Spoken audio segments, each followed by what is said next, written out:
Kapınızı hiç gam ne? Agar mesela vay antibiyotik, обезболивающий خیلی چیزا باشد هیچ gam ne? Agar مغذی باشد vay mümkün ne? Ne vay همیشه ne? همیشه ne? Vay مغذی خاص میشد yani. خاص میشد. چیزایی که فقط خون تازه میکند انتیبیوتیک مثلا میشد وای همین چیزا چی میشد؟ جزاک الله خیر. وای من اگر مثلا همین انتیبیوتیک обезболивающий ویتامین این چیزا باشه هیچ gam ne? اما وای که مغذی باشد وای جه روده میشکنه. Yani meriz yani çi beşad yani vay be roza şart ne? Taban incan da vakti ki darbori meriz gab zaden meriz al-acdu ila qismayn. Nam al-acdu yanqasim ila qismayn. Al-acdu nam at-tari wal-acdu nam al-asli. Al-acdu ala qismayn al-acdu al-asli wal-acdu at-tari. Fahmdin? هر دوشم یعنی چی تو بشه دینا هر دوشم کسلی تو بشه هر دوشم چی تو بشه یعنی بیماری تو بشه العجز الاصلی یعنی و اصلش یعنی چی بیمار یعنی آدمی مو سفید شدگی کلان شدگی خلاص اوای دیگه چی نه فهمیدید اما العجز الطاری گفته چه میگه یعنی خودش صحیح بود سلیم بود کسل شده مون فهمیدید کسلی طاری کسل نه کسل شده یعنی فهمیدید انا کنون كسل بيمر مثلا من أين له علم من أين يدري أنه عاجز أو ليس بعاجز نعم الطريق إلى معرفة العجز نعم طريقان الطريق الأول الحس والثاني الخبر يعني يعرف عجزه بالحس وإما بماذا بالخبر يعني هم عاجز بدن كسل بدنيش إما بحس مدونان وإما بچه بخبر چی گفته ایگا بحج چی؟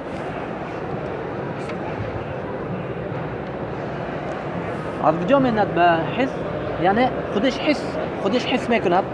میگوید که خلاص من به چه همین کسلی روزه داشته نمیتونم به کسلی معده درد میکند شکم درد میکند یعنی بیمارم که نمیتونم روزه داشته به حس خودش میدوند یک کمک دویمش به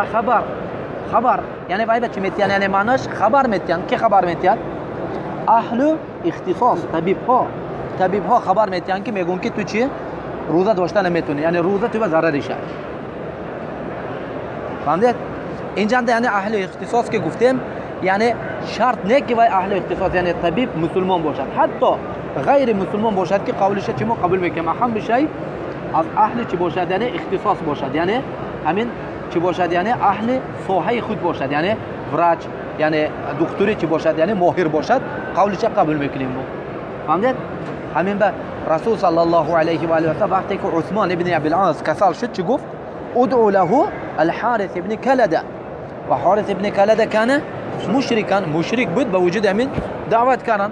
اومده تباب کرد که عثمان و كذلك نعم رسول صلی الله علیه و سلم یعنی چی یاردم طلبید از کافر دیگه حالت ریح بلند حجرانده که بود یعنی عبدالله ابن اریقط دیلی یعنی چی یاردم طلبید که یعنی راه نشون دادد یعنی چی بود الدالشون راه نشان دهنده که بود یعنی عبدالله ابن اریقط بود فهمید برای همین اینجا چی باید قول مثلا دکتر یعنی طبیب کی باشد مثلا قولش ما چی میگرده بیننده اکنون وقتی که گفتیم همین بیماری نام همین چیزا گفتیم یعنی مادر بیماری گفتیم المرض یعنی مطلقش نه فهمیدید مرض یعنی یک چند قسم شد یکم قسم مرض بیماری با وای چی روزه داشتن حرام روزه داشتن ممکن ناممکن نگفته وای حرام روزه داشتن با وای چی وای قسم روزه وای کدوم چیز کسلیه که نام کسلیه که اگر روزه داری وای تو چی بکرد کسلیت سخت میکرد یا که هلاک میکنه ده یعنی وقتش بهم تبلیت که هم داری تا نخوری یعنی باید که مثلا پیشینی به عصبه باید که داری خوری نخوری چی میشه هلاک میکنه ده این حالت اند روزه داشتن حرام دلیل قول الله سبحانه و تعالی لا تقتلوا انفسکم یعنی خداتون چی نکشید یعنی خداتون نکشید نعم يعني هكذا ميثود كي جواب اومده گفت که كيف تستدل بهذه الآية نعم والآية تدل على قتل النفس يعني که لا الصحابة فهموا نعم من الآية الإضرار بالنفس الإضرار بماذا بالنفس idan همین oyat که عمرو ابن العاص رضی الله تعالی عنه استدلال کرد وقتی که رسول الله صلی الله علیه و سلم عمرو سفر به نام فرستاده بود سفرنده چی شد با همراه اصحابش که بود جنوب شد جنوب شبکه جنوب بامداد وقتی که میخیدن اكو جنوب باید که چیکار کند غسل کند و بازی کند لیکن هوا خنک آب خنک فهمید که عمرو حاضر اگر آب بازی کنیم چی این آب هوا هلاک میکند میکشد آمو چیکار کرد رفت تیمم کرد چیکار کرد تیمم کرد وقتی که مدینه به گشته اومدن رسول صلی الله علیه و آله و سلم گفت که چی خیل صلیت به اصحابک و انت جنوب یعنی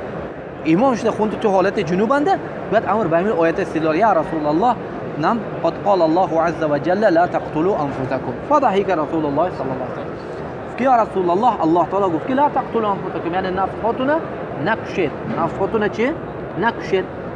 رسول صلی الله علیه و سلم خواندید اذن یعنی اقرار کرد همین بیان هر کسلیه که یعنی آدم هم هلاک به میبرد باید که چه روزه داشتن چی بده یعنی ممکن نبوده فهمیدید نه فهمیدید نام این حالتان ممکنه دویم کسلیه که یعنی چی کسلیه که یعنی چی وای روزه داشتن به وجود وای چی میشه یعنی مکروه میشه وای چی میشه یعنی مکروه یعنی کسلیه که آدم چی نمی هلاک نمیکنه لیکن ضرر میرسوند و یعنی بهترش چی روزه نداشتن اما سوم کسلیه که کسل آدم لیکن وای روزه به هیچ کل داخلش نه یعنی مثلا دندان درد کرد یعنی آدم دستش درد میکند سر کمتر درد میکند یعنی هیچ خیلی جای اشکال نیست یعنی هیچ خیلی اینجا چی گفتم یعنی مشکل نه این هم روزه داشتن میگیری یعنی فهمیدید الان اکنون گفتم که یعنی چه روزه که نام اکن روزش مثلا عاجز چی گفتم یعنی روزه نمیدارد عاجز چی بده یعنی روزه نمیدارد قدرت چی بده یعنی یکی از شروط چی گفتم یکی از شروط نام روزه قدرت شروط چی گفتم یعنی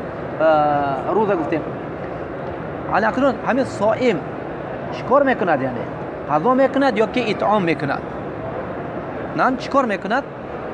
الان میگم اول بحث میگاریم یعنی کسلی دو به تقسیم کرده کسلی دو خیلی گفتیم کسلی اصلی هی و کسلی طاری هی کسلی اصلی یعنی گفتیم که یعنی نام العجز الاصلی گفتیم العجز الاصلی والعجز الطاری اگر همین بیماری اصلی باشه یعنی خلاص وای بیماریه که وای با دوا نیست نام دوا نیست یعنی آدم مستفید خلاص وای گفتن که دیگه تو تا آخر عمرت روزه داشته نمیتونی فهمید انا این حالتنده این چیه روزه نمیدارد هر روزش خوردگی به چی میکند یعنی چیکار میکند گفتیم یعنی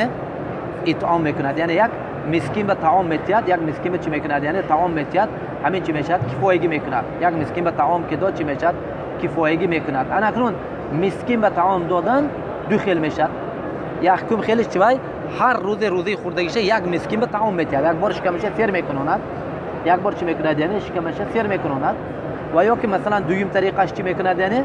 یعنی خوراک میتید یعنی همین چیزی که میرسیدگی یعنی گوشت تو یک چیزای اواره میتید یعنی تو که وای خورد یعنی از طعام باشد نصف ساعت اگر بر باشد مد اما کسلیه که کسلی طاری باشد بیان چای نه انتظار میشد حتی که مثلا چی شود یعنی حتی که شود صحیح که شد سلامت که شد الان چی کار میکند یعنی نام قضا میکند روزش چی قضا میکند نه